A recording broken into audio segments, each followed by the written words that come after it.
Well, hello everybody, and welcome back to another episode today. This is episode 39 of the Unstoppable Entertainment Show, the most comprehensive entertainment news show on the internet. I am, of course, Nate Schaffner, otherwise known as the Unstoppable Nate. This will be my last episode today. I'm glad I was able to get a few in. I'll be back hopefully on my next day off to record a couple of more. So I'm having fun with this. It's nice to finally catch up with doing this show. I hope you guys continue to enjoy it. Um, Real quick, one more reminder today. If you like this show, go ahead and hit that like button, hit that subscribe button, spread the word, tell your friends. Also, if you have a comment, a question, or if you'd like me to talk about certain movies or franchises, you can email me anytime at the address listed in the description of this video. So, with that out of the way, let's get started with this. One of the movies that I've been talking about recently that sounds great is this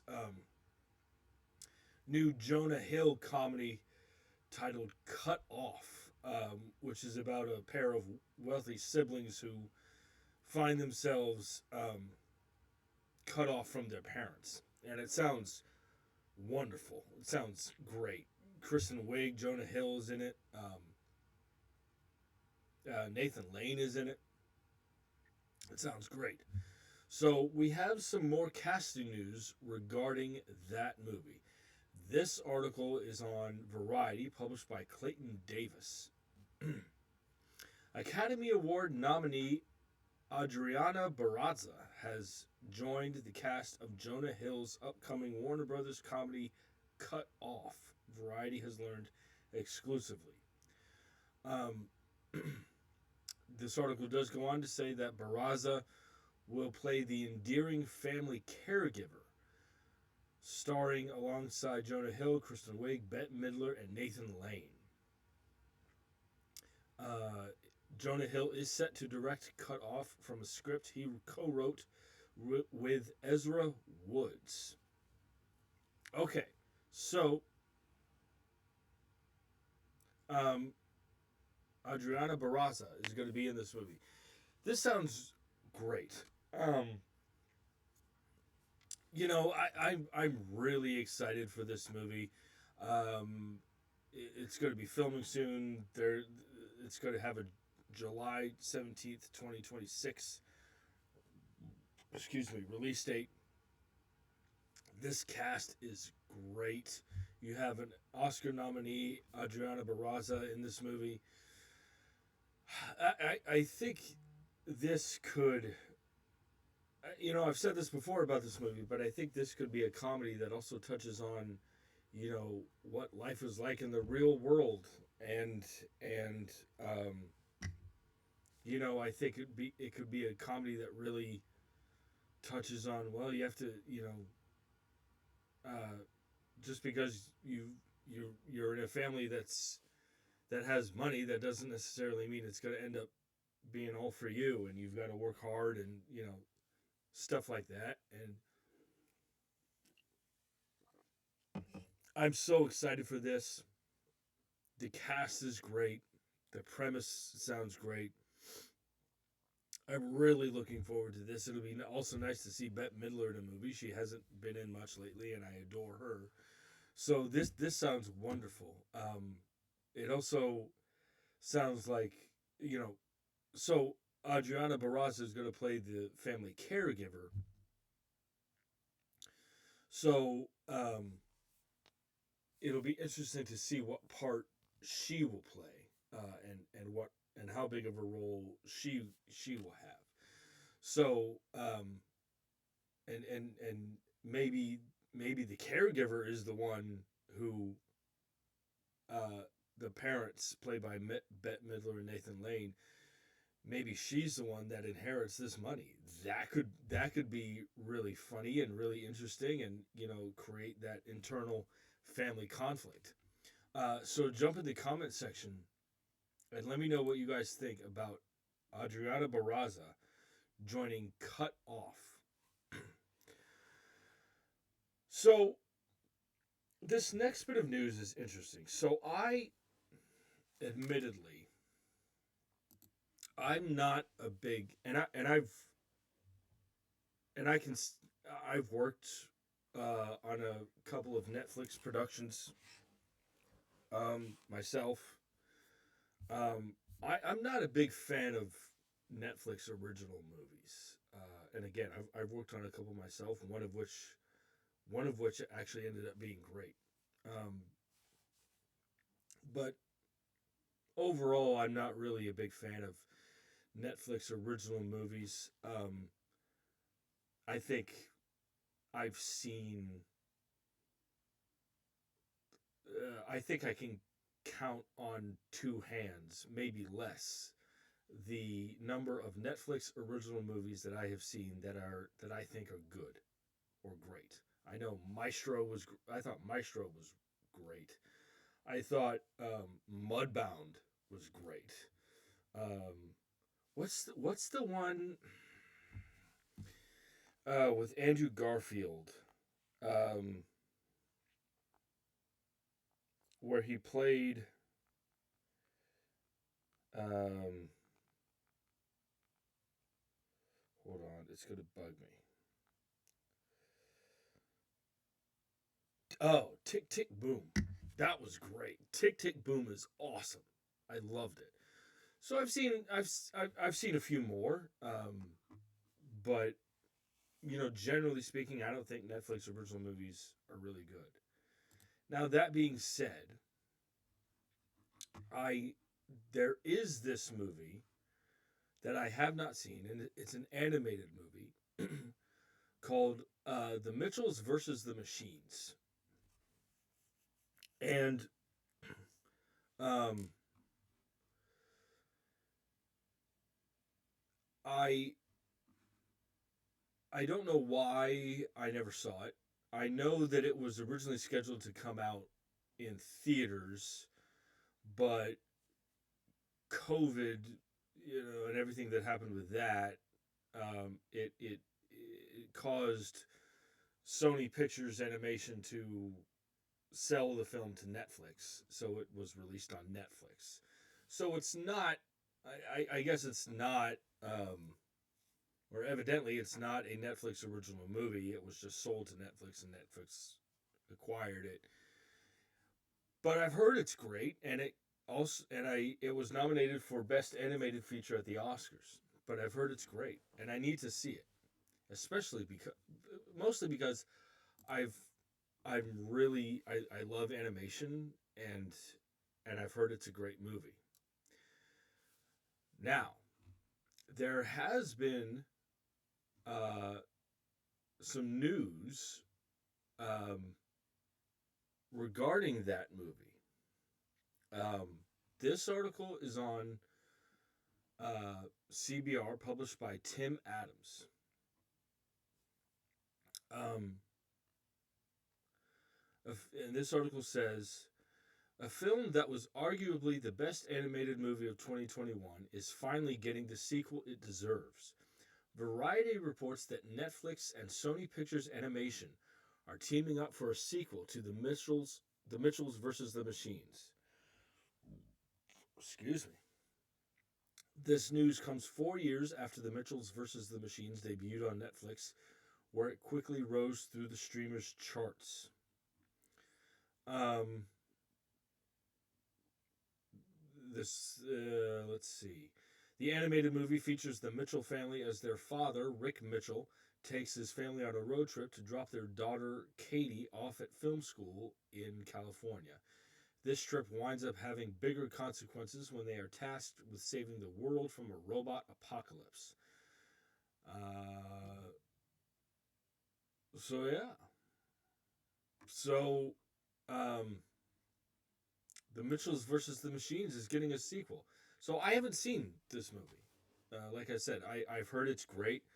It's cool that it's getting a sequel, which means that enough people saw it and it got a good enough response to warrant a sequel. I like the article points out, apparently it was one of the best animated movies, if not one of the best movies of 2021. It's a shame that it didn't get released in theaters because I've heard it's awesome. Um, so I need to see it, and especially since it's going to be getting a sequel. Um, so I don't have much else to offer on that on this subject other than I need to see this movie, um, especially since it's getting a sequel. And now that we're through the pandemic, uh, I hope that the Mitchells versus the Machines that the sequel will be released in theaters. I hope so. I would hate to have it go straight to Netflix. That would be a shame. Um, but anyway, so have you guys seen the Mitchells versus the Machines?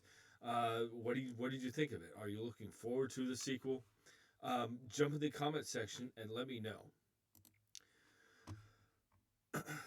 So this next bit of news is has to do with one of my favorite filmmakers. So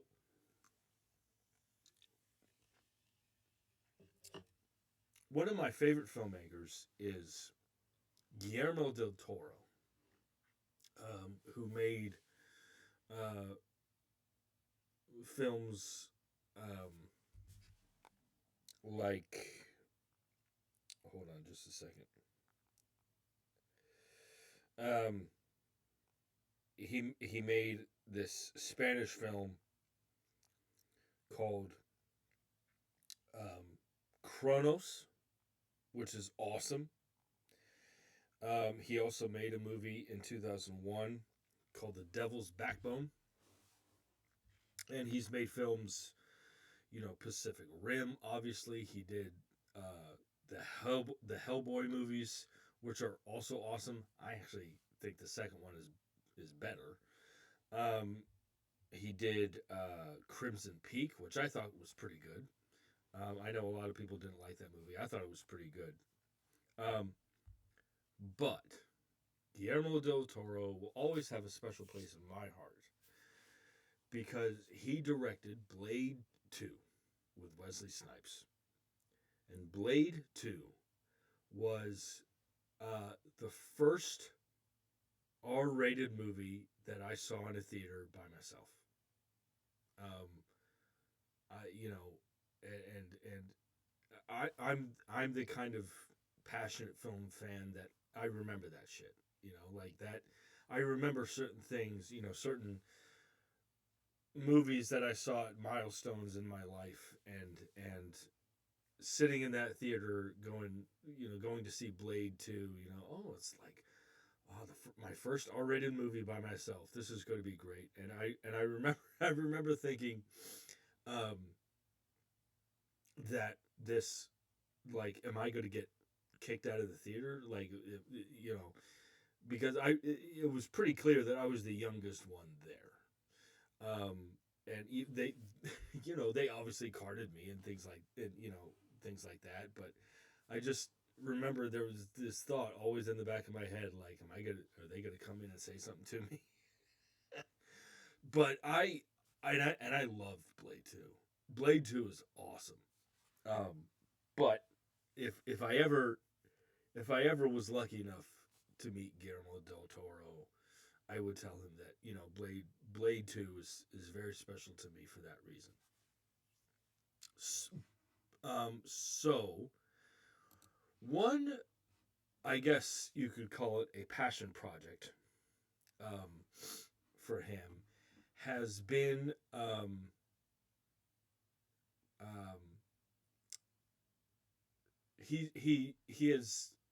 he'd been working on this script uh, based upon this H.P. Lovecraft sci-fi horror novella called At the Mountains of Madness. And it was really a kind of, like I said, a passion project for him. He'd been developing it and working on it for many years. And anybody who's read At the Mountains of Madness knows that it a film adaptation is perfect would be perfectly suited for a filmmaker like Guillermo del Toro. It would Guillermo del Toro as a filmmaker has the sensibilities that I think are perfect to bring an H.P. Lovecraft story, especially one like At the Mountains of Madness, to life. However, unfortunately, regarding that, there is some disappointing news. Um, this article is on Screen Rant, published by Abigail Stevens. Um, this article says, after a decade of speculation, it seems that one of Guillermo del Toro's most eagerly awaited movie concepts is finally officially dead. Uh, the Oscar-winning director has just released his movie adaptation of Frankenstein, another project he has been planning on doing for a long time. However, it seems that his At the Mountains of Madness movie is never to be. Del Toro officially announced his At the Mountains of Madness movie in 2010, while reporting that he had been working on the script for years before that point. H.P. Lovecraft's sci-fi horror novella recounts an expedition to Antarctica and the discovery of a civilization that predates the human race, meant to warn others not to attempt the same mission. However, Del Toro's At the Mountains of Madness was reportedly rejected or fell through multiple times, mainly due to the director's insistence on it having an R rating, among other factors.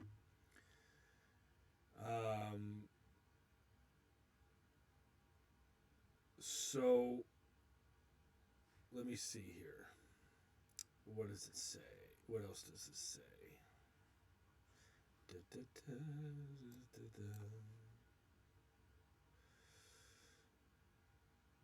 da. He also did, Pinocchio in 2022, which I heard was great. Um,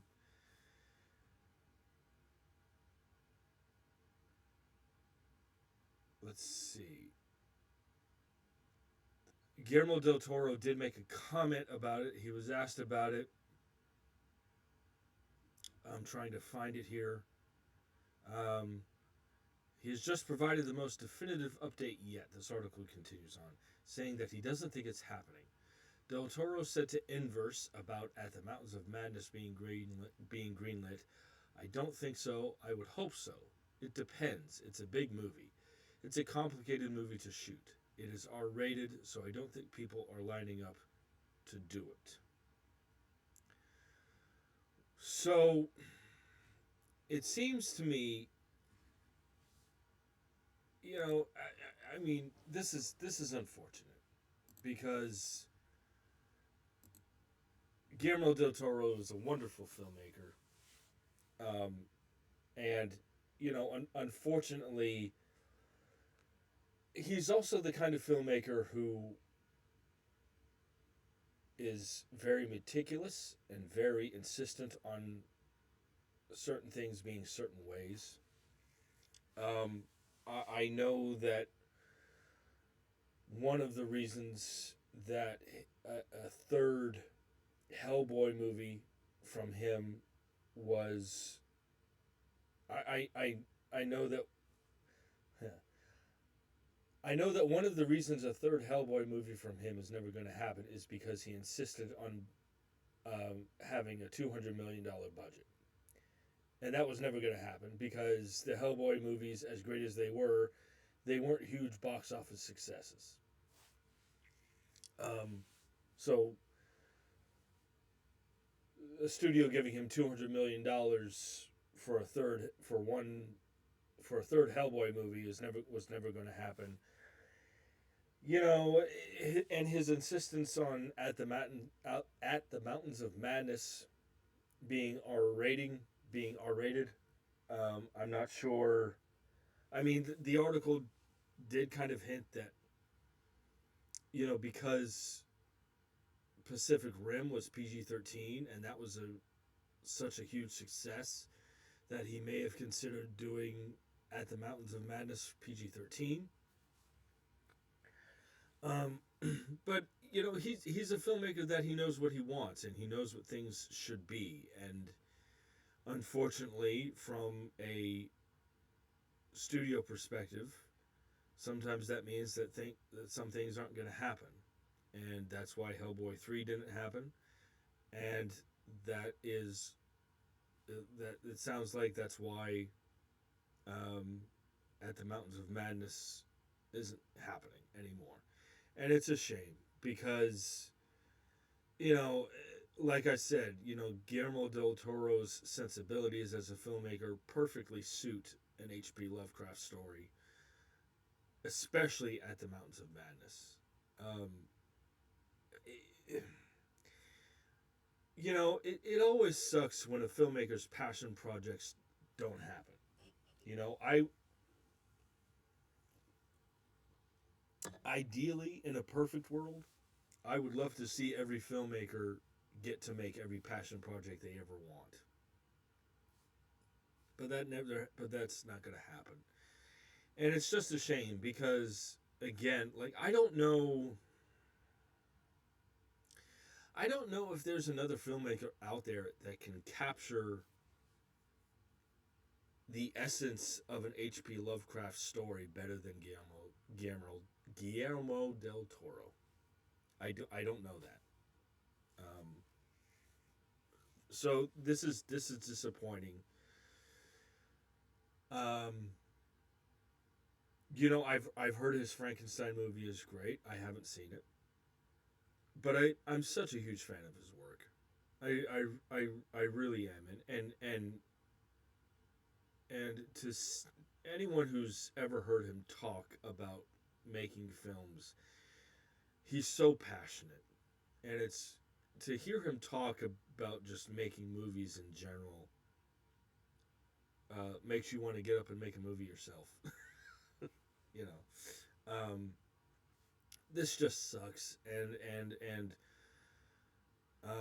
I don't know if it's gonna happen. It doesn't sound like it's gonna happen under Guillermo. I can't do it. I can't do it. Guillermo del Toro. It doesn't sound like it's gonna happen under him. So maybe somebody else will pick it up. I don't know. Um, but this is just disappointing. It's sad to hear. But anyway, so jump in the comment section and let me know what your guys' thoughts are on this. Do you think it will happen? Do you think the studio should let him do it with an R rating? What do you guys think? Jump in the comment section and let me know. So this next bit of news brings sheer and utter joy to my heart. One of my favorite actors ever is Johnny Depp. And you don't have to watch the news. You don't have to have had that. I cannot speak today. It doesn't you don't have to have watched the news over the past few years to know that Johnny Depp has been through a lot in his life and in his career lately. And I think that there has been lately a giant Johnny Depp sized hole in Hollywood filmmaking, in domestic filmmaking. Um, he's a wonderful actor. I know that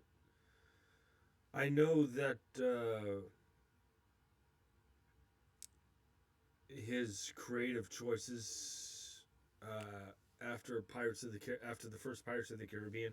Look, I know that a lot of people don't like his Charlie and the Chocolate Factory. I thought it was very good.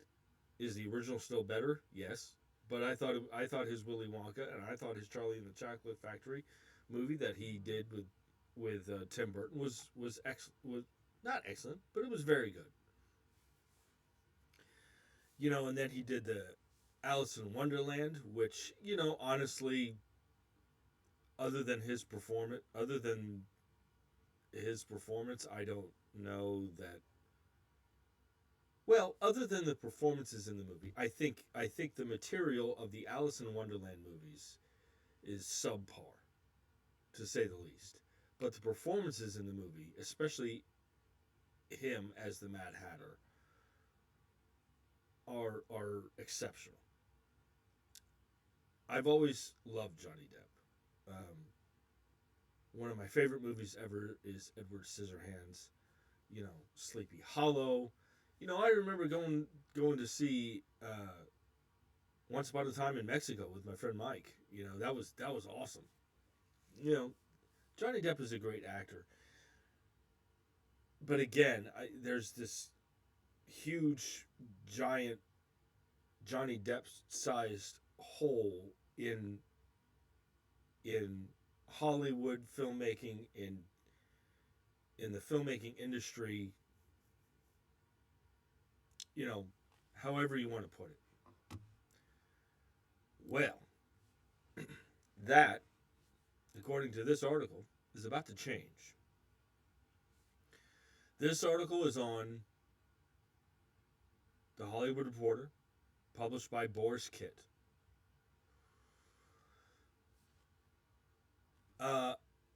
Johnny Depp returning to big studio movies with new Christmas Carol for Paramount Studios, Paramount Pictures. Um,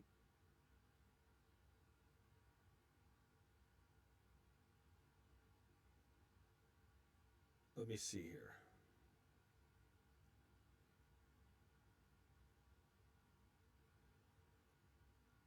So, Ty West, the filmmaker behind, let's see what this article says. I want to make sure I get this right.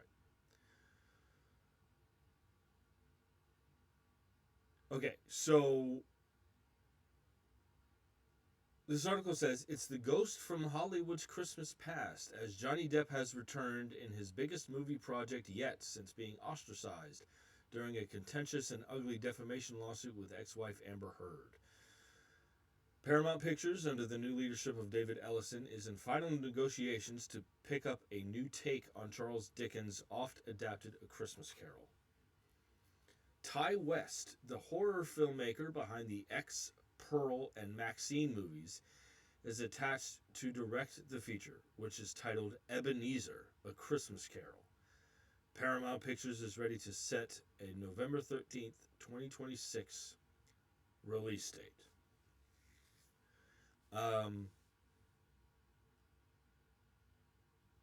And Johnny Depp, according to this article, will be playing Ebenezer Scrooge.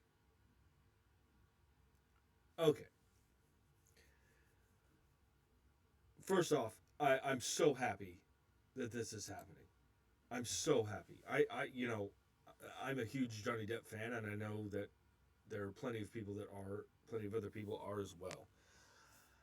I think this sounds wonderful. Like, he's going to be playing Ebenezer Scrooge. I think the character arc of Ebenezer Scrooge is well suited for his big Hollywood studio comeback.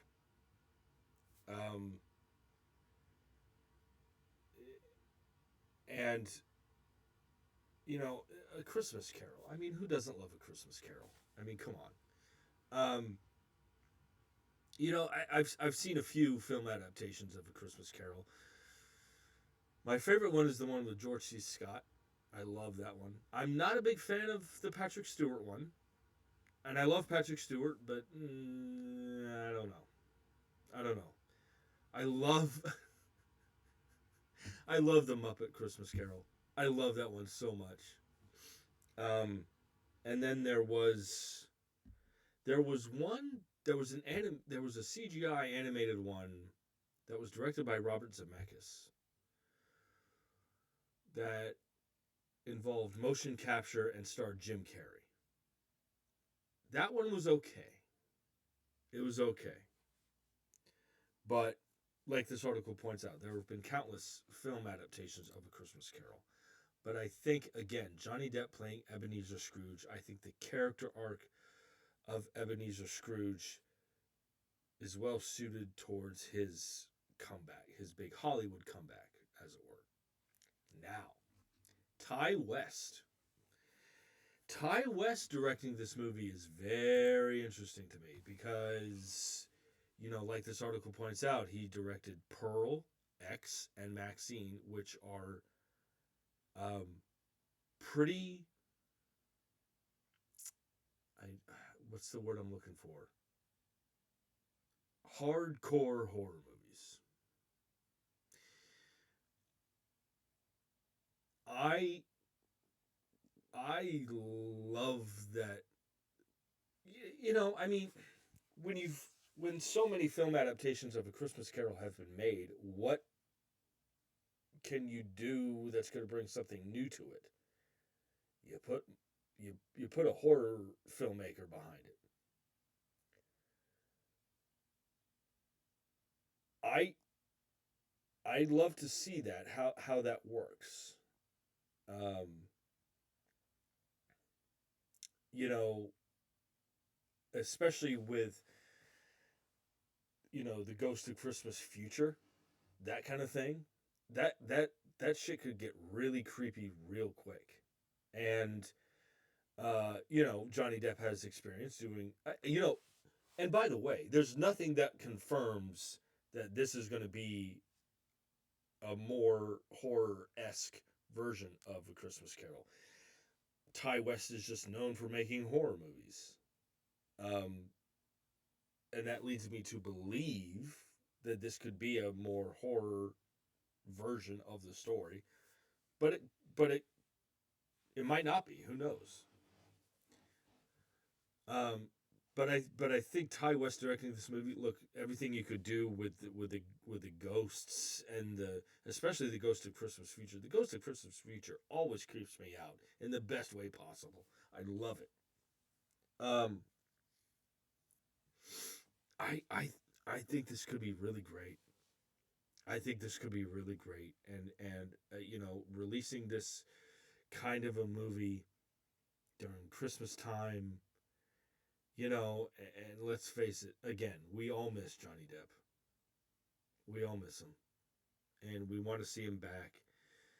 And Johnny Depp has done horror before.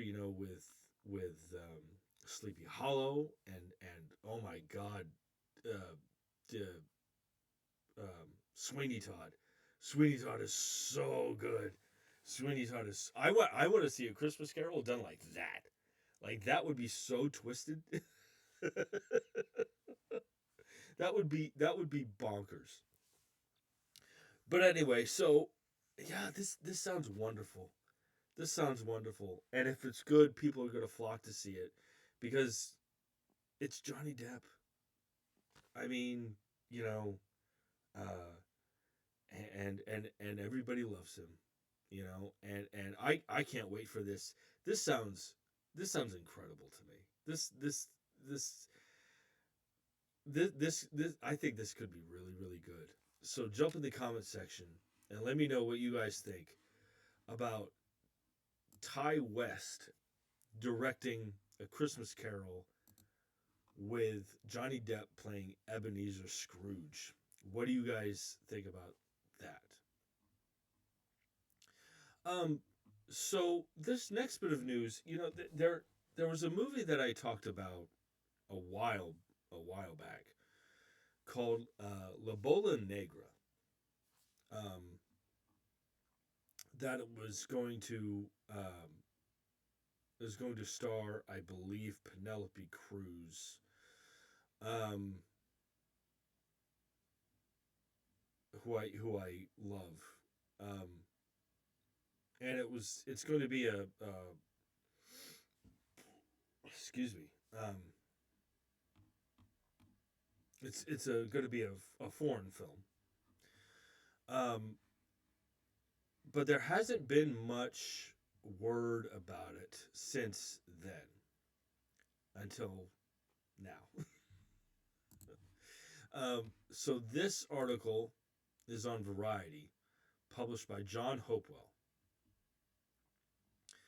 And this article says Glenn Close will join the cast of uh, La Bola Negra, an original film produced by Movistar Plus and Suma Content Films in co-production with Pedro and Augustine Almodovar's El Deseo and Francis Lepacte.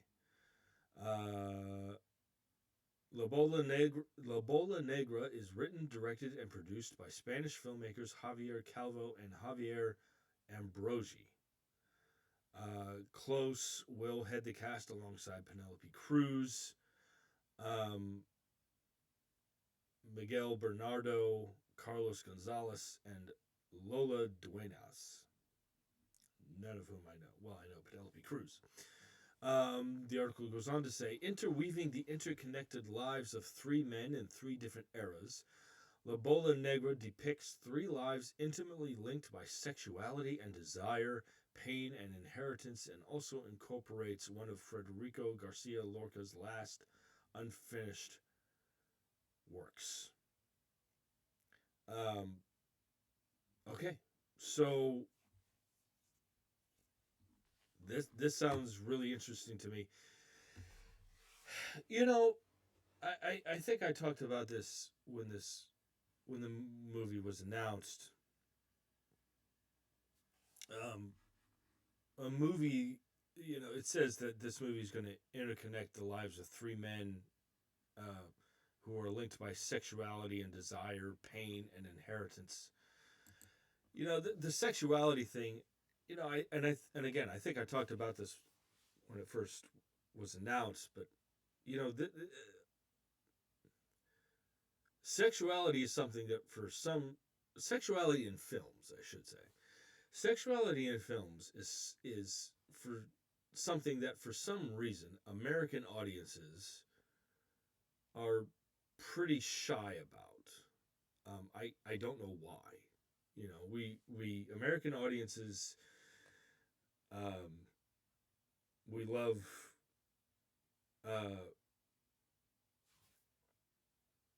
ultra violent movies and stuff like that, but for some reason if a movie shows full frontal nudity, male or female, or it's everybody's just like, oh god, put it away, which is very odd to me. I think sexuality is something that that people should talk about more. The fact is that everybody has sex. Some have it more than others, but everybody has sex. Let's just talk about it. Okay, so I love that Penelope Cruz is going to be in this. Glenn Close. I love Glenn Close. Glenn Close is an actress. In the category of greatest actresses ever who have never won an Oscar, for some reason, Glenn Close is at the top of that list. I love Glenn Close. You could watch her in 101 Dalmatians, and then go watch her in Air Force One, and then go watch her in Reversal of Fortune.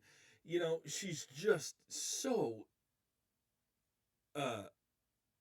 infuriatingly good at her job.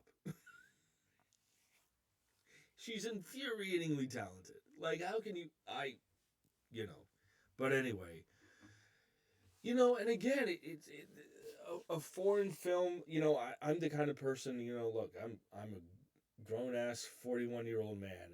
I can watch whatever kind of film I want, and a foreign film that has Spanish and American actresses in it. That sounds appealing to me. It's nice to see Glenn Close be involved in a movie like this. And by the way, Glenn Close is gorgeous as well. She's very beautiful. Um, and so I'm interested to see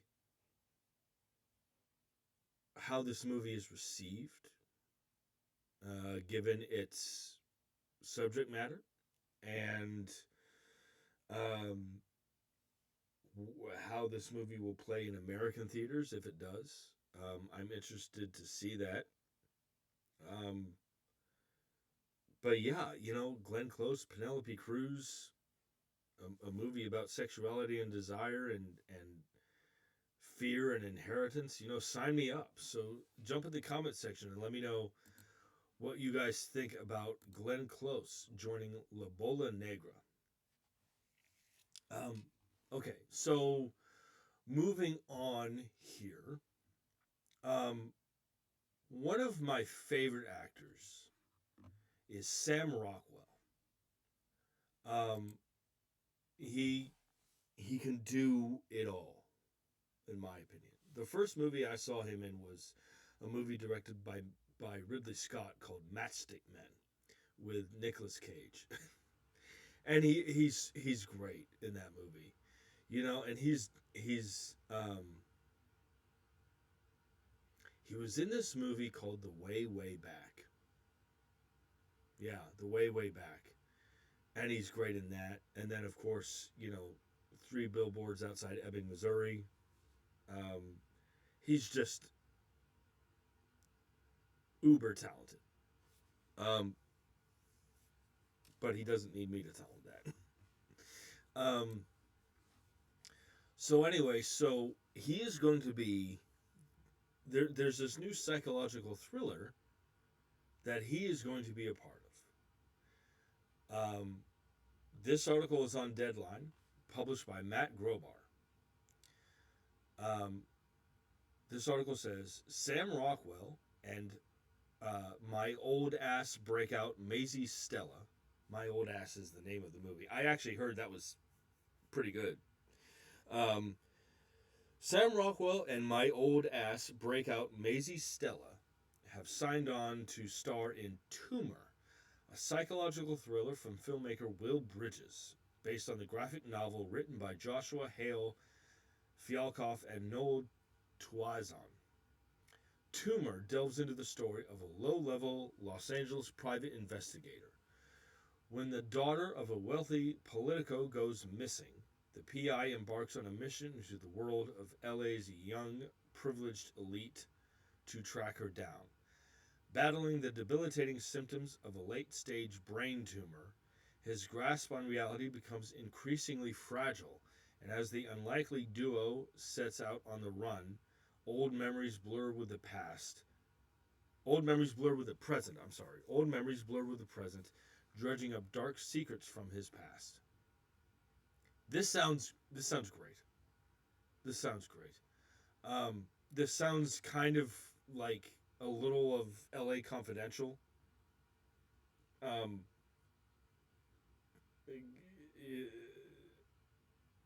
kind of, but a more uh, it sounds like there's a bit of L.A. Confidential in there. Um,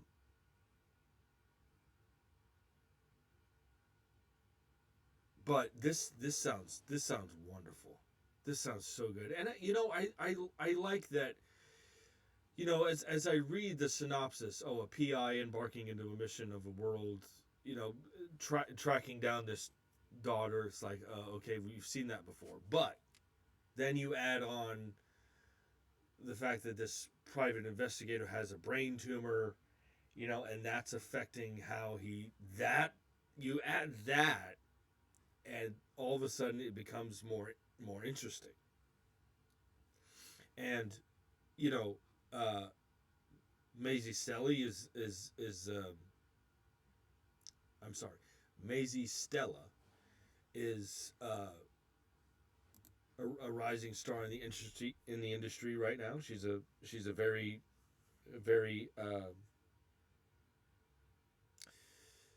talented young actress. Um, and I think working alongside um, an actor the caliber of a Sam Rockwell, you that will bring out the best in her. I think this sounds great. I wonder, I wonder how this will play out. Like, he's suffering from a late stage brain tumor. Should he even be on the case at all? Is there going to be conflict like that? Like, are his bosses, like private investigator, like, are there people going to be telling him, like, hey, you really shouldn't be, you should be at home, you know? And he's like, no, I got to do this, and it's like, is this daughter of this politician going to help him? How is there's going to be great character interplay there, and I'm really looking forward to that. And this sounds great to me. Um, and again, Sam Rockwell was a wonderful actor. I'm not too familiar with Will Bridges as a filmmaker, but he directed All of You, or but I'm not too um, familiar with him. Um,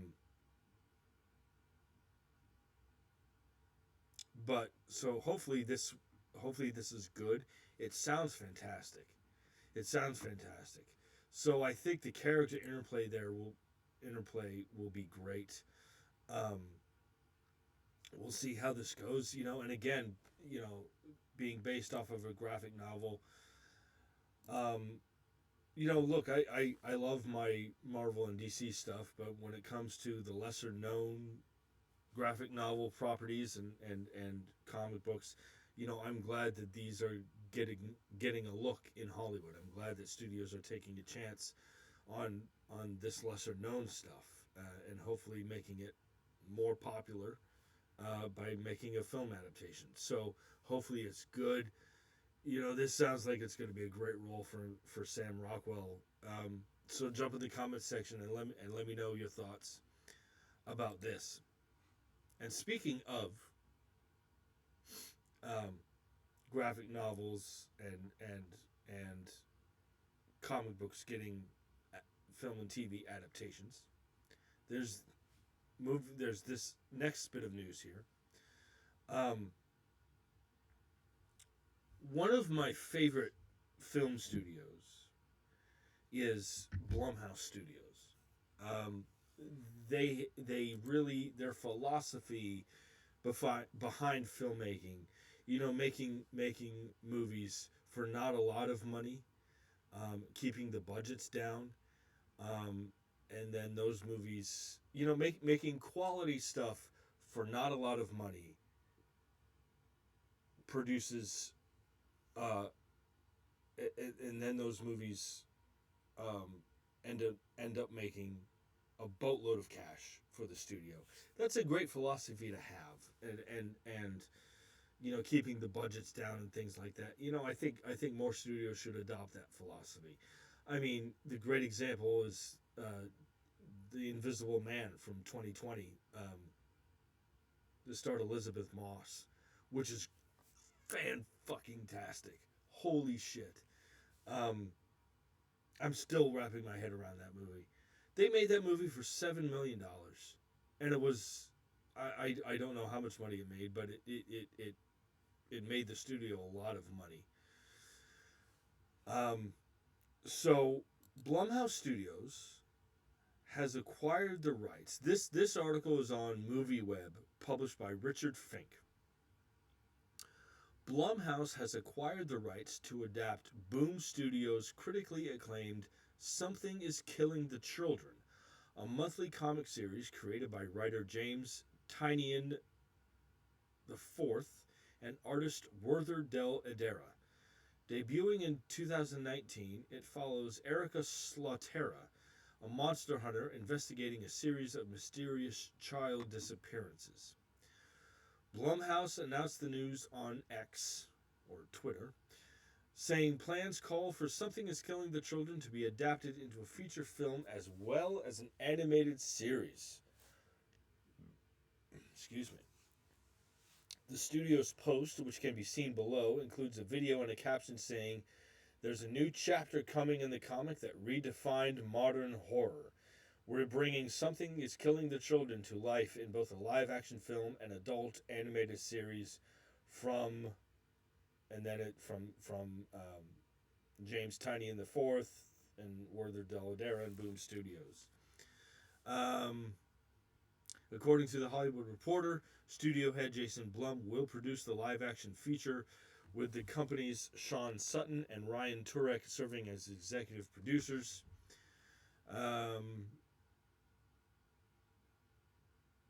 Let's see.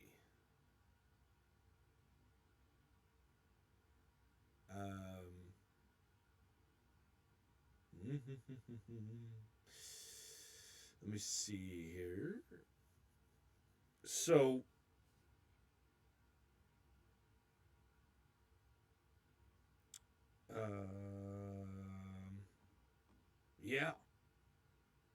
yeah, Something is Killing the Children.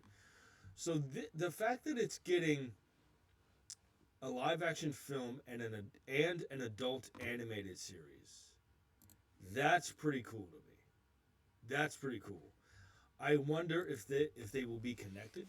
Like, I wonder if the film is going to tell the same story as the adult animated series, or maybe one will be a sequel to the other, or maybe, you know,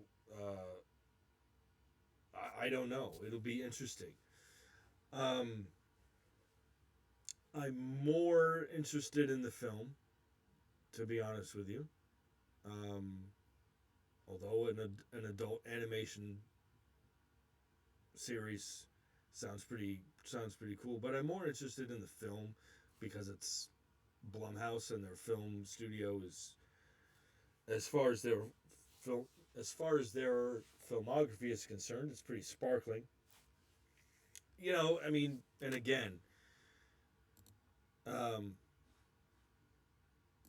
hold on. This these graphic novels, these comic books that are not Marvel and DC, they're more the independent. They go more of the independent route. I like seeing these. I like seeing the fact that filmmakers like the material and um, they want to adapt it and tell more stories with it. I love that. I love that Something is Killing the Children is getting acknowledged. Um, we'll see who gets involved creatively as far as directors and writers and things like that. Um, but I'm really excited for this. So jump in the comment section and let me know what you guys think about the fact that Blumhouse has acquired the rights to Something is Killing the Children. Okay, moving on. Um, so there is more. There's been a lot of video game to film adaptation news lately. You know, with Mortal Kombat and then other stuff. Um, and this article that I'm about to read announces an additional one. This article is on Deadline, published by Zach Natim and Andreas Weissman. And this article says, a feature adaptation of the video game Finding Frankie is being produced by Sean Robbins from Mortal Kombat alongside 13 Films and So It Goes Entertainment, with Stephen C. Miller signed on to direct. The film's screenplay has been penned by Corey Todd Hughes and Adrian Speckert, described as blending the thrilling intensity of Squid Game with the haunting atmosphere of Five Nights at Freddy's. Finding Frankie is a survival horror adventure set within the twisted neon-lit world of Henry Hotline, Frankie, and Deputy Duck, three of the game's most iconic characters. Finding Frankie is a wild mix of tension, heart, and world building that feels tailor made for film, Robbins said in a statement. Okay, so I'm not too familiar. I'm not familiar with the video game, Finding Frankie. But you say to me, Squid Game mixed with Five Nights at Freddy's.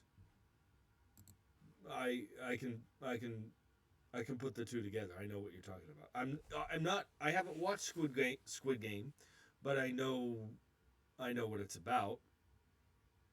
Mix that with Five Nights at Freddy's.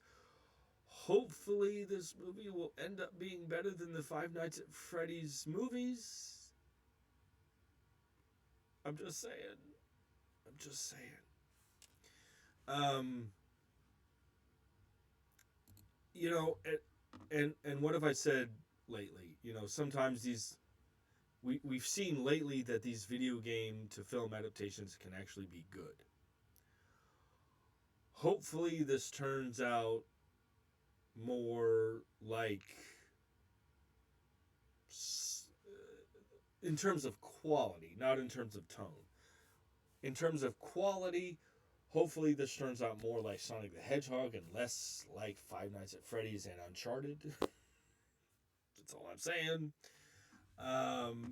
You know, this it sounds cool. On paper, it sounds cool. Squid Game mixed with Five Nights at Freddy's. That sounds like, even if it wasn't a video game, that sounds like something that I personally would be interested in seeing. There, you know, I say these things and I think to myself, God, I'm really not okay at all. Like, I'm really my Katie and I were out to dinner the other night, and I was talking with her coworkers. It was a work dinner, and one of her coworkers looks at me and she, you know, I was talking about something that I really enjoy, and you know, I was talking about my severe anxiety and depression, and you know, my quirks and everything, and one of her coworkers looks at me, and it was genuine. She was like, "Are you okay?" And I'm like, in so many ways, no, I'm not okay at all. uh, and she laughed. But anyway, so I mean, again, this sounds cool on paper. I hope it's good. I want it to be better than Five Nights at Freddy's, the movies. It sounds awesome. Have you got? I haven't played the video game. Have you guys played the video game? Finding Frankie. What do you guys think about this? Jump in the comment section and let me know, please. Okay. So speaking of lesser known graphic novels, there is another adaptation coming. This article is on Deadline, published by Justin Kroll and Mike Fleming Jr. This article says, following the successful launch of the Apple TV series The Last Frontier, Apple and director Sam Hargrave have found their next project on which to team. The director is in talks to helm an adaptation of the Dark Horse comic Last Flight Out. Apple Original Films landed the package, which sources say was in the seven-figure range and will develop along with Chernin Entertainment. The film is being adapted from Mark Guggenheim's acclaimed graphic novel published by Dark Horse and illustrated by Edoardo Ferragato. The novel series is about a father and daughter trying to reconcile at the end of the world.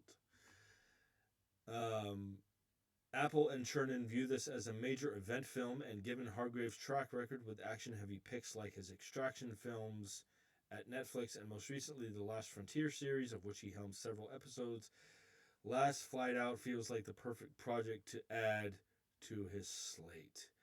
Does it, though? Does it? I mean, Extraction, really? Um, well, look. Um, Actually, I take that back. Uh,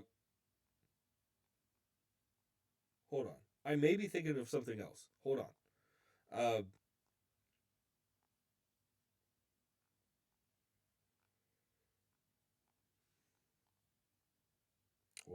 I'm so sorry. Okay, I'm thinking of something else. I'm so sorry. I'm thinking of another Chris Hemsworth action movie for some reason.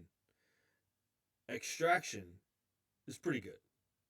Extraction's pretty good. Um, I have heard that Extraction 2 is great. I've heard Extraction 2 is great. I was thinking of something else. I am so sorry. But Extraction is the first one is pretty good. It's decent. I haven't watched the second one, but I've heard it's great. So, uh, uh, Sam Hargrave directing uh, Last Flight Out. Um, this sound, and again, lesser known graphic novels and comic books being adapted to film. I love that people recognizing great material when they see it. Um, Last Flight Out is wonderful. Um, you know, uh, it, it, a father and daughter trying to reconcile at the end of the world.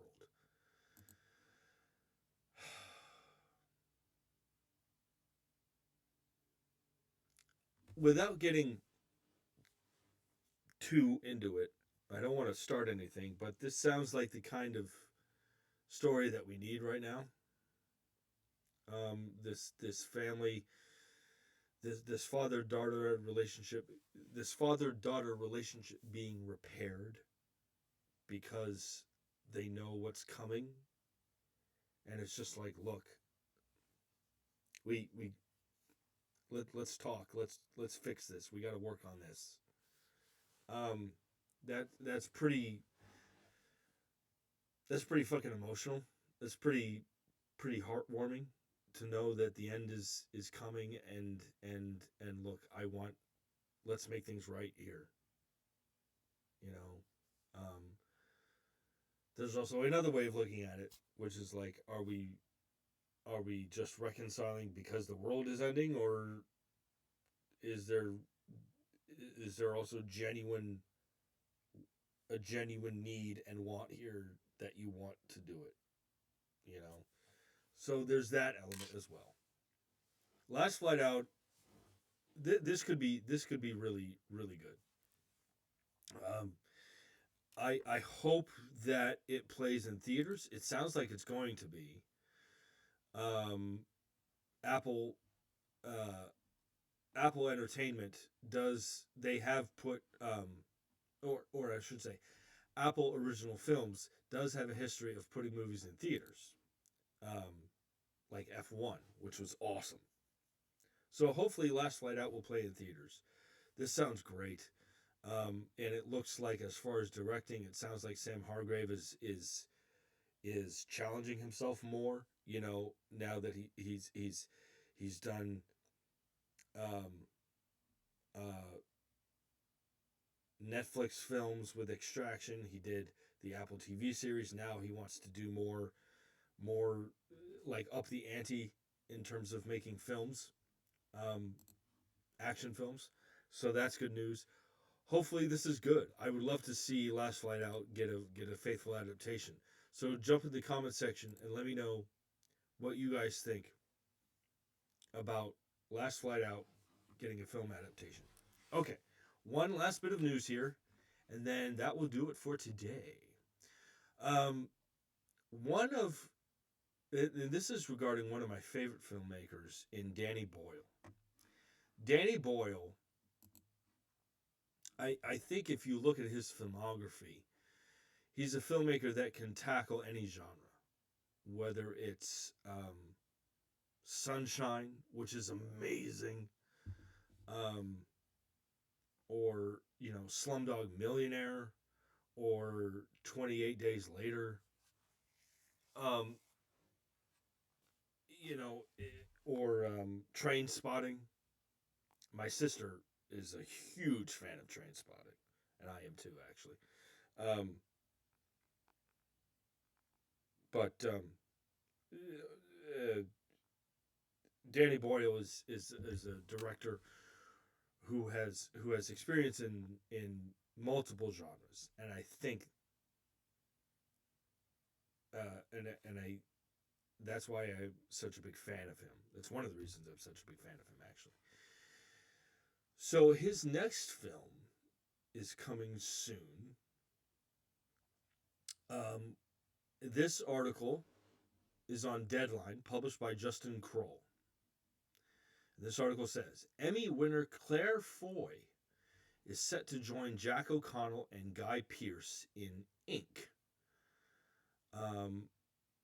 A Studio Canal Media Res and House Productions pick that revolves around the rise of the Rupert Murdoch empire. Danny Boyle is directing. Um, this article goes on to say that the film is an explosive cinematic uh, roller coaster about a group of visionaries and misfits who had an idea for a new kind of news, one that would give the people what they want and would change the face of the world we live in today. It is based on a play. Um, James Graham, who wrote the original play, has adapted the screenplay with plans to shoot. Well, I guess it's shooting right now. I guess it's filming right now. Guy Pearce. I love Guy Pearce. Love Guy Pearce. Um, he's going to play Rupert Murdoch. Um, and uh, Jack O'Connell, who I like. Um, Not a big fan, but I like him. Um, he's going to play Larry Lamb, who Rupert Murdoch hired to run The Sun when he purchased it in 1969. And Claire Foy will play an ambitious editor who joins The Sun and works closely with Larry Lamb. Okay, so this sounds very intriguing to me. Um, this idea of the Rupert Murdoch empire and the kind of news that they did. This sounds like it could really be thought provoking, I guess is the proper phrase to use. Love Danny Boyle. Love Guy Pearce. Guy Pearce is someone whose uh, career I followed since I saw the remake of Time Machine, The Time Machine in 2002. Even though that movie was terrible, I loved him in it. And he has the projects that he's been in over the past 10, 15 years have been incredible. His performances have been incredible. I love Claire Foy. Um, Obviously she's an Emmy-winning actress. She's also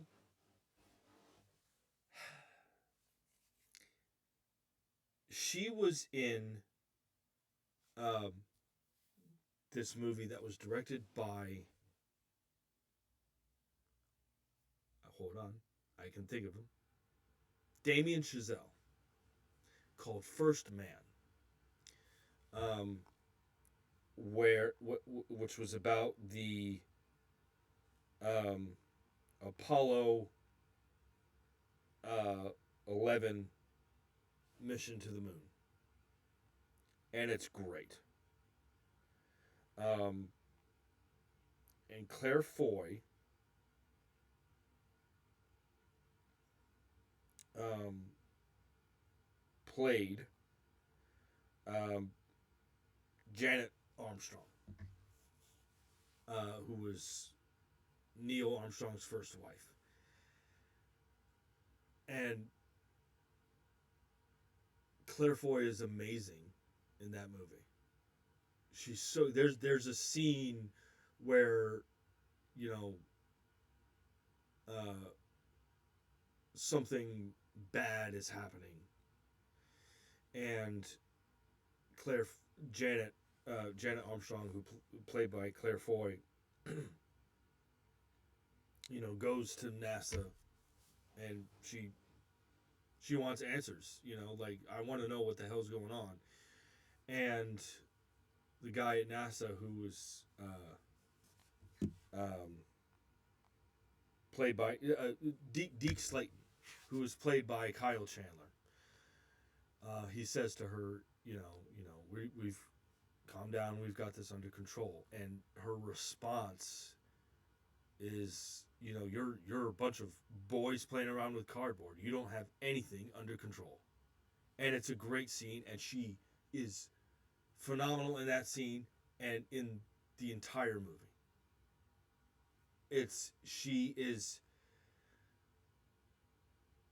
just this. She does such a great job of playing this no nonsense, no bullshit kind of wife. Like, the movie's great, and she's great, and I love Claire Foy. She's one of my favorite actresses working right now. I know I never saw or I haven't seen yet the what's the was it The Girl in the Spider's Web?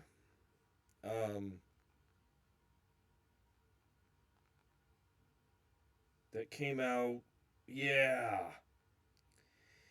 Yeah. Um, it was the film adaptation of The Girl in the Spider's Web. And I heard it wasn't very good, but I always wanted to see it because I love her. And but she's obviously a fantastic actress.